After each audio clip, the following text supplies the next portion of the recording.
નમસ્કાર ખેડૂત મિત્રો, આ મારા કાકા છે ને આમને પાલો એટલો બધો થયો મગફળીનો કે તેમને છે લોડરથી મગફળીના પાલાના ઢગલાને આઘો કર્યો. જોઈ શકો છો તમે કેવો આઈડિયો લગાડ્યો છે, જે આસાનીથી મોટો ઢગલો થઈ ગયો.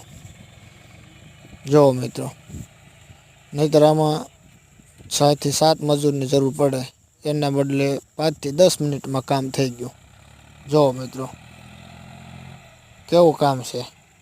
જો મારો વિડીયો ગમ્યો હોય તો ચેનલને સબસ્ક્રાઈબ કરજો, લાઈક કરજો, જરા કોમેન્ટમાં કરજો, કહેજો કે કેવું કામ છે.